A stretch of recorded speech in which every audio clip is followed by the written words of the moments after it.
कैसे हो दोस्तों, आ गए आप लोग। तो मैं भी आ गया हूँ आपको एक्सेल का कुछ इंटरेस्टिंग टॉपिक सिखाने के लिए दोस्तों। तो चलिए शुरू करते हैं। लर्न मोर चैनल में आप सबका स्वागत मैं करता हूँ। मेरा नाम है Satish. Let's begin to learn this interesting topic in Excel. नमस्कार दोस्तों, नंबर को टेक्स्ट से कैसे सेपरेट करना है इसका एक वीडियो ऑलरेडी मैंने बना दिया है, लेकिन उस वीडियो पे बहुत सारे कमेंट आए कि क्या सर हम लोग टेक्स्ट को भी सेपरेट कर सकते हैं या ऐसा कोई टेक्स्ट का फंक्शन बना सकते हैं जिससे हम लोग टेक्स्ट सेपरेट कर सकते हैं। जी हाँ, बना सकते हैं बिल्कुल। जैसे यहाँ पे आप देख सकते हैं मैंने बना दिया है गेट टेक्स्ट। गेट टेक्स्ट अगर आप यहाँ पे सिलेक्ट करते हो और इसको सिलेक्ट करके आप एंटर बटन प्रेस करते हो तो यहाँ पे मैं इसे ड्रैग कर देता हूँ तो आपको दिखाई दे रहा है सबका टेक्स्ट यहाँ पे अलग हो चुका है। तो नंबर से टेक्स्ट कैसे अलग करना है इस वीडियो में हम जानने वाले दोस्तों। ये विजुअल बेसिक का एक लेक्चर है। चलिए शुरू करते हैं कैसे करना है ये कोडिंग। तो दोस्तों मैं आ चुका हूं एक्सेल फाइल के अंदर आपको कोड बताने के लिए या वो फंक्शन कैसे क्रिएट करना है। तो चलिए यहाँ पे मैं प्रेस कर रहा हूं सबसे पहले Alt F11 प्रेस करने के बाद जो कि विजुअल बेसिक की स्क्रीन आपके सामने आती है और इसमें आपको करना है एक मॉड्यूल इंसर्ट। जी हाँ, एक मॉड्यूल इंसर्ट जो यहाँ पे मैं क्लिक करके मॉड्यूल इंसर्ट कर रहा हूँ। आपको दिखाई दे रहा है मॉड्यूल इंसर्ट हो चुका है यहाँ पे और उसके बाद मॉड्यूल में हमें फंक्शन बनाना है। तो मैं इसे कर देता हूँ जूम आपको यहाँ पे देखने के लिए कि फंक्शन बनाना कैसे। तो मैंने लिखा है फंक्शन, फंक्शंस के बाद मैं यहाँ पे लिखूंगा get text all character as a string, all character as a string. तो जितने भी कैरेक्टर हम लोग लिखने वाले उस मतलब सिलेक्ट करेंगे जब भी फॉर्मूला में तो एज अ स्ट्रिंग करके यहाँ पे कैरेक्टर डिफाइन हो जाएंगे दोस्तों। तो उसके बाद हमें यहाँ पे दो वेरिएबल की रिक्वायर्ड है जो कि एक फॉर लूप रन करना है हमें। तो दो वेरिएबल यहाँ पे जरूरत है। तो पहला मैं वेरिएबल ले रहा हूँ डिम आई एज इंटेजर, क्योंकि इंटेजर टाइप की वैल्यू यहाँ पे रीड करेगा, मतलब यहाँ पे काउंट करते जाएगा जो कि हम लोग कैरेक्टर टाइप करेंगे वो कितने, इसके लिए आई यहाँ पे ले चुके हम। और दूसरा हम लोग लेंगे यहाँ पे dim text as a string. अभी यहाँ पे टेक्स्ट एज अ स्ट्रिंग क्यों लेना है, उसमें हम लोग देखो दूसरा लिया था, यहाँ पे हम टेक्स्ट एज अ स्ट्रिंग लेंगे क्योंकि टेक्स्ट एज यहाँ पे स्ट्रिंग काउंट होगा। वहाँ पे नंबर एज अ डबल हम लोग लिया था क्योंकि नंबर वहाँ पे ज्यादा आता है। अगर वो प्रोग्राम आपने देखा होगा जिसमें मैंने गेट नंबर्स करके ये कोडिंग बताया था आपको, तो आपको समझ में आया होगा। यहाँ पे हम लोगों ने डिम टेक्स्ट लिया है अभी और उस टाइम पे हमने वहाँ पे dim numbers as a double लिया था क्योंकि डबल में वहाँ पे नंबर ज्यादा स्टोर कर सकता है, वहाँ पे नंबर स्टोर कर सकता है और टेक्स्ट यहाँ पे स्टोर कर रहे हैं तो यहाँ पे स्ट्रिंग ही लेंगे क्योंकि टेक्स्ट स्ट्रिंग टाइप का फंक्शन होता है। स्ट्रिंग मतलब एक टेक्स्ट टाइप की वैल्यू हम स्टोर कर सकते हैं। तो ये बात यहाँ पे समझना बहुत जरूरी है दोस्तों।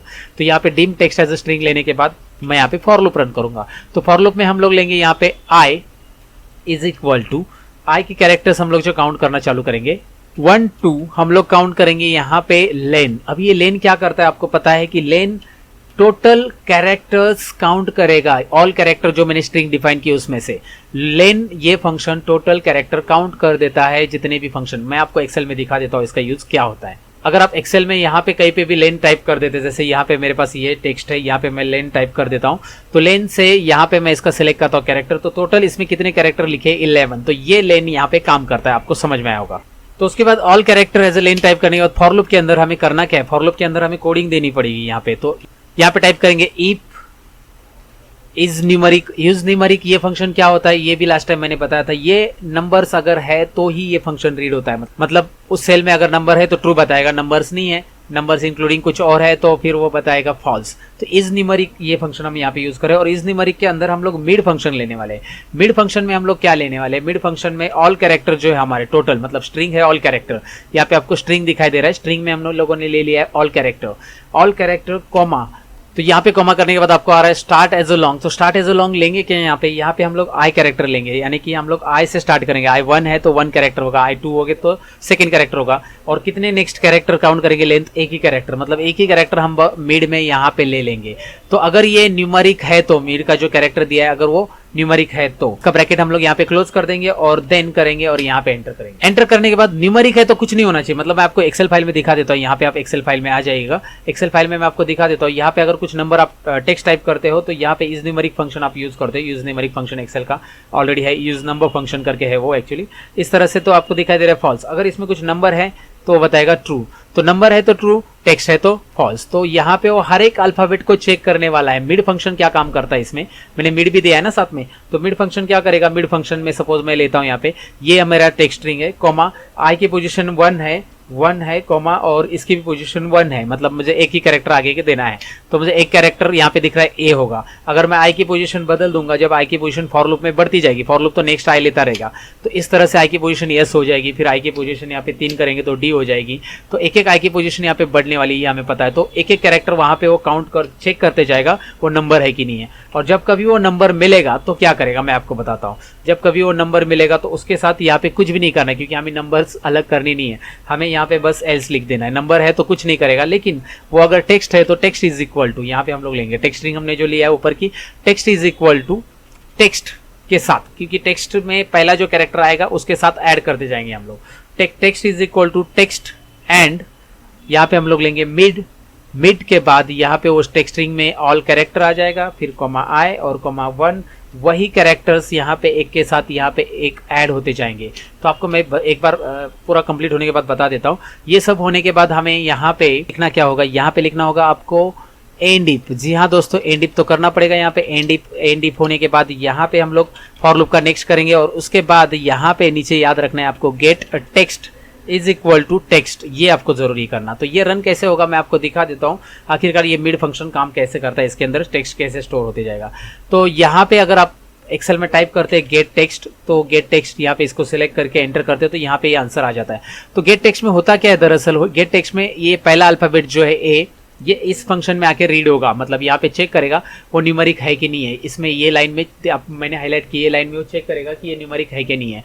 अगर वो न्यूमेरिक है तो यहाँ पे कुछ नहीं करेगा उसके साथ। अगर वो न्यूमेरिक नहीं है तो टेक्स्ट के अंदर, मतलब ये टेक्स्ट के अंदर, टेक्स्ट तो नल है फिलहाल तो इस टेक्स्ट के अंदर यहाँ पे आपको जो हाईलाइट दिखाई दे रहा है mid function, mid all character, एक नंबर की पोजीशन का जो भी टेक्स्ट है, कॉमा 1 या 2 नंबर की जो भी टेक्स्ट है, टेक्स्ट अगर वो है तो वो टेक्स्ट में जाकर स्टोर करेगा। नंबर है तो कुछ नहीं करने वाला है, अगर वो टेक्स्ट है तो टेक्स्ट में स्टोर करने वाला है।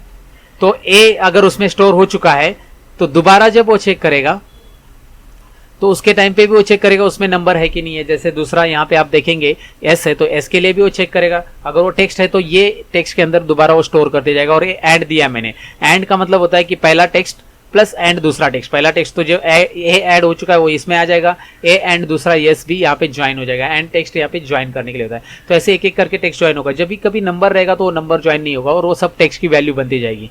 और जब टेक्स्ट की वैल्यू बन जाएगी तो वो हो जाएगी उसका फंक्शन का आंसर, यानी कि गेट टेक्स्ट, यानी कि फंक्शन जो लिखा है हमने गेट टेक्स्ट से लिखा है तो फंक्शन का आंसर वही हो जाएगा दोस्तों।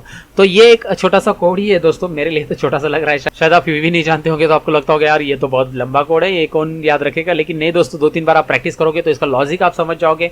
विजुअल बेसिक अगर सीखना है तो थोड़ा सा मेहनत तो करना पड़ेगा दोस्तों, मेहनत के बाद ही आपको फल मिलने वाला है, ये तो सबको पता है भाई। दोस्तों नहीं करूंगा मैं वो ये लर्न मोर। तो चलिए आज जोक सुना देता हूँ, संता का है भाई। संता के जोक मेरे तो फेवरेट है, आपकी पता नहीं, लेकिन ये जोक सुन लीजिए। एक बार क्या होता है कि संता की शादी नहीं हो पा रही होती है, तो संता एक आदमी से पूछता है कि भाई मेरी शादी के लिए कोई लड़की है क्या? तो वो आदमी बोलता है हाँ, एक लड़की है, बीकॉम की है। भाई कॉम कौन सी भी चलेगी, बस लड़की सुशील और सुंदर होनी चाहिए। तो चलिए इसका प्रैक्टिस कीजिए इस कोड का। मुझे बताइए कमेंट सेक्शन में कैसा लगा आज का ये फंक्शन। ये एक विजुअल बेसिक सीरीज का लेक्चर था, मेरे विजुअल बेसिक के लवर्स के लिए था। इंटरेस्टिंग रहेगा आपके लिए, उम्मीद करता हूँ। और मैं मिलता हूँ आपको कुछ और इंटरेस्टिंग वीडियो के अंदर। लेकिन एक ही कहूँगा जाते जाते, अगर आप नए हो मेरे चैनल पे तो सब्सक्राइब जरूर कीजिए और दोस्तों के साथ शेयर कीजिए। और हाँ, लाइक किया कि नहीं अब तक आपने इस वीडियो को? लाइक कीजिए भैया। आप 2000 व्यू आते हैं और 100 लाइक आते हैं, अच्छा नहीं है। 2000 व्यू है तो कम से कम 1000 लाइक तो आने चाहिए। मैं चाहता हूँ इस पर लाइक आप जल्दी से करें। मिलते हैं अगले वीडियो के अंदर, तब तक के लिए कहूँगा सीखते रहो, सिखाते रहो। Bye bye.